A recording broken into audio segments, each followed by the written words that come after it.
Sonic, the heart of your system.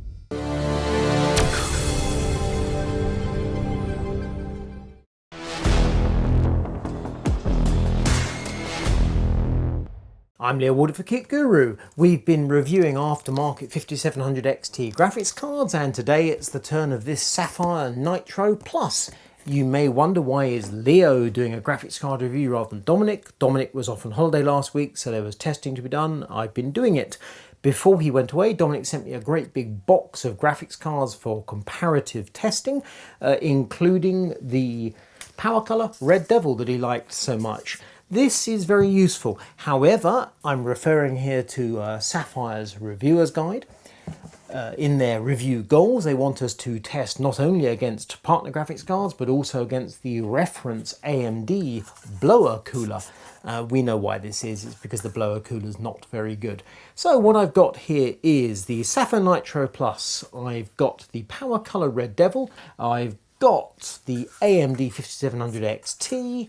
I've also got the AMD 5700. That's not really relevant because it's just not in this particular fight. I've got the RTX 2060 Super, similarly not in the fight. I've got the RTX 2070 Super.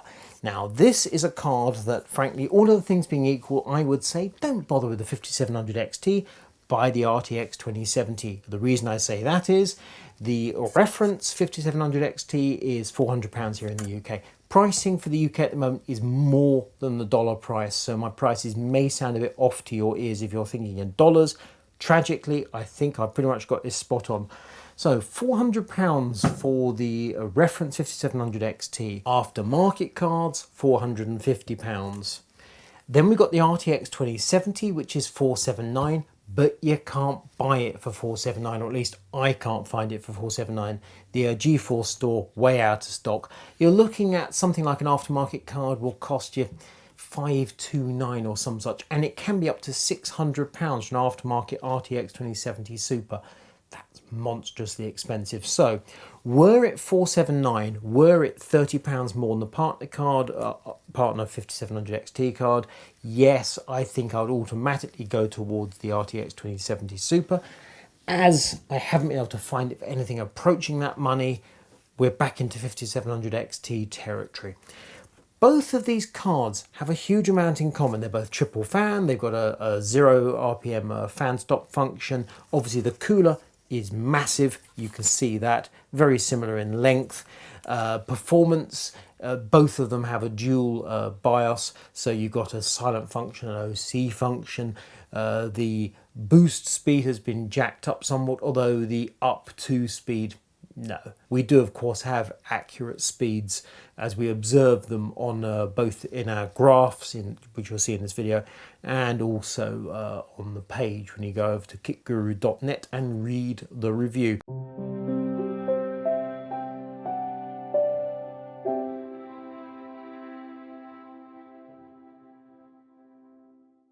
I'm going to get into how I tested these graphics cards because I've used a slightly different setup to Dominic and it's had a colossal impact, which has also been quite interesting. And then I'm going to discuss the features of the graphics cards, which comes down to RGB, not least because the Sapphire actually has an ARGB header on the back of the card, so you can control it from the motherboard. But first, let's do a little noise check. In the audio demo, there's a microphone 40 centimeters above the graphics card. It's obviously on an open test bench. It's being stressed in 3D Mark Firestrike Ultra, and we're simply powering up the graphics card, getting it heated up, and hearing how the fans sound. Simple as that. It's fairly obvious the 5700 XT from AMD has a noisy cooler.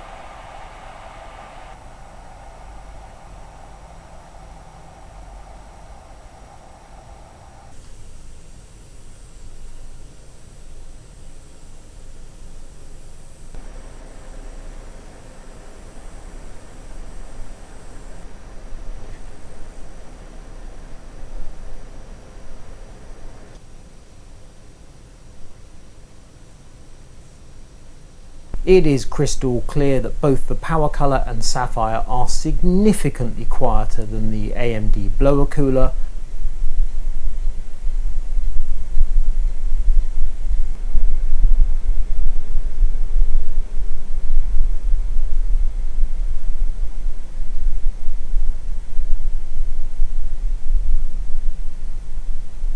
In a straight comparison, the Sapphire is very slightly noisier than the PowerColor. You're talking half a decibel. On an open test bench you can hear a difference, inside a PC case no. They are effectively identical.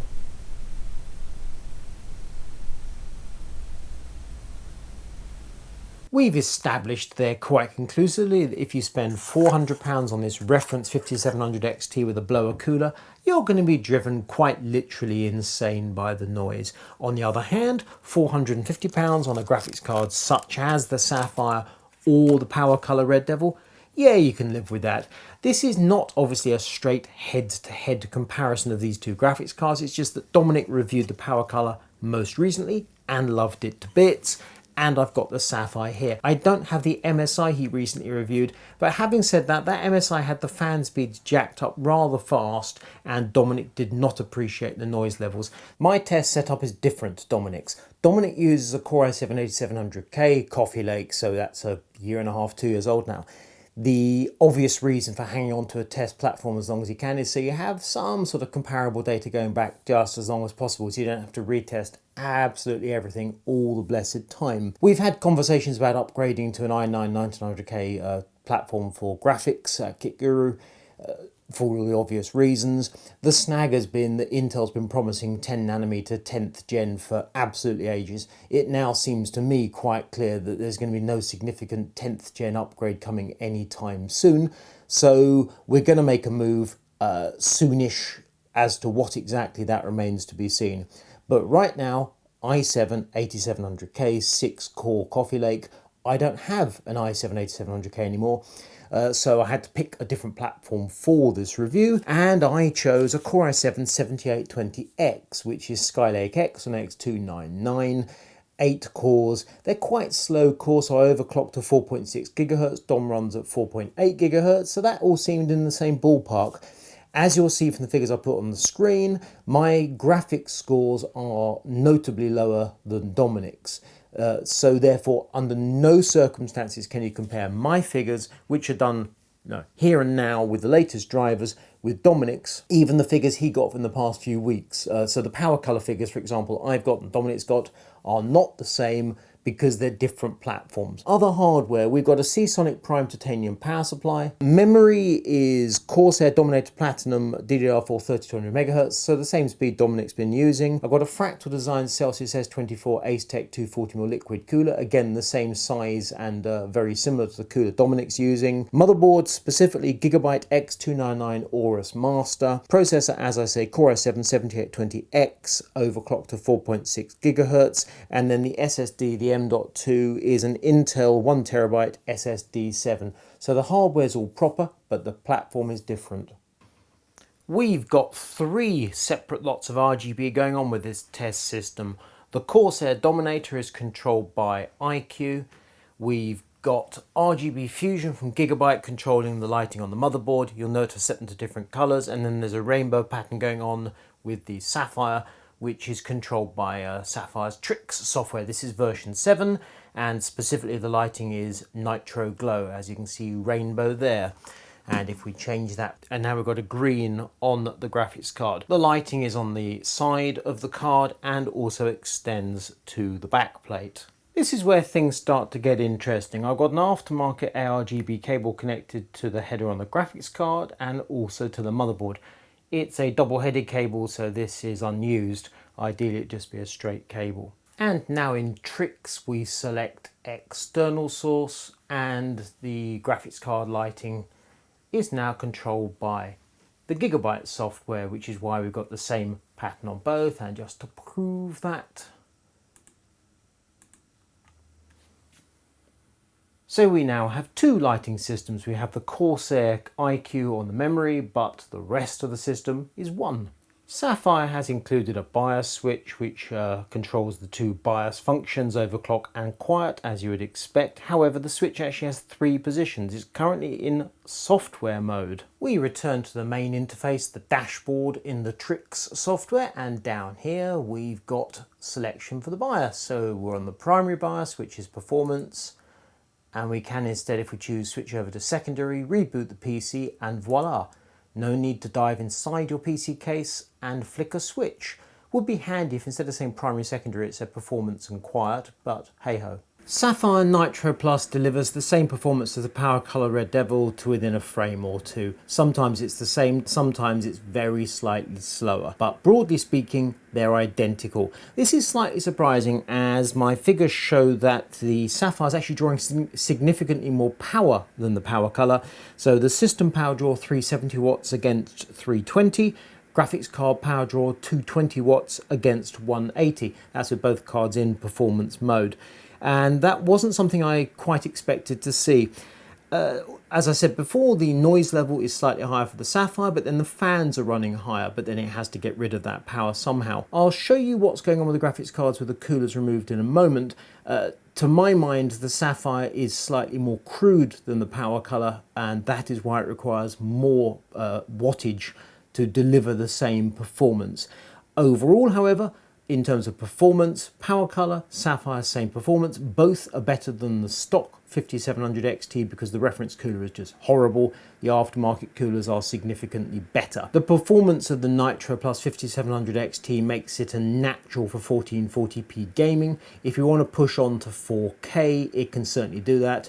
They may have to trim back on your IQ settings somewhat. Cooling for the Sapphire Nitro Plus is very similar to the PowerColor Red Devil. Temperatures are bang in the mid-60s. It's temperate here at the moment, not particularly hot, not particularly cold, whereas the temperature for the stock 5700 XT is in the mid-70s. So you're saving 10 plus degrees over the stock cooler, which obviously is a huge bonus. So performance of the Sapphire Nitro Plus, very good.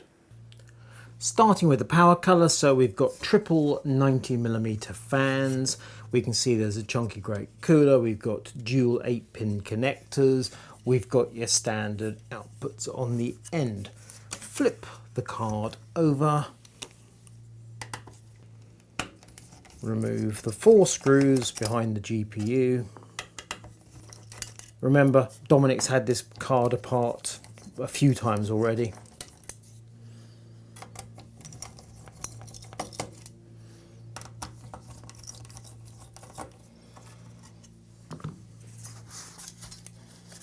So that's 6 screws, et voila, that's it. But 6 screws and away comes the graphics card, and you can check out the VRM hardware. I'll come back to this in a moment. And then Sapphire, so we've got triple fans, but they're different because these 2 fans rotate that way and that fan contra rotates. These are 95mm, this is 87mm. Also the fans, they come out with a single screw, which is handy if you have a failed fan and you need to get it replaced. But more to the point, like so, and the screws there. Sapphire is offering an AR, or will be offering an ARGB fan upgrade for this model, which will cost £30 in the UK. So in the event you have a vertically mounted graphics card and you want your RGBness, that would be handy. If the graphics card is mounted horizontally in the usual styly, I can't really see the point in having fans facing downwards with RGB. And we flip over the graphics card to reveal the aluminium backplate, which I have to say, it's painted and it actually looks a little bit tacky to my mind. I had to double check it wasn't plastic. It really didn't strike me as gorgeous. And it's a shame because, of course, when the graphics card's installed, that's the face you see. So I'm not overly impressed by that.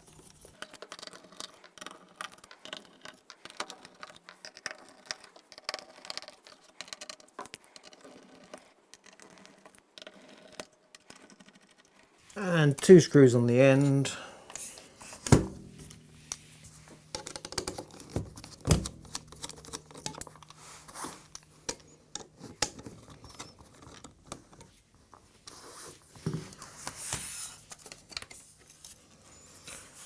Disconnect the 2 block connectors at the bottom edge, one for the fans, one for the RGB.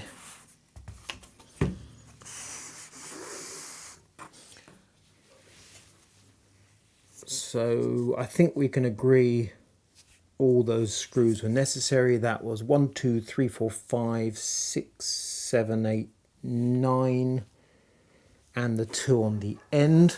You will see there is a sub cooler. 4 more screws.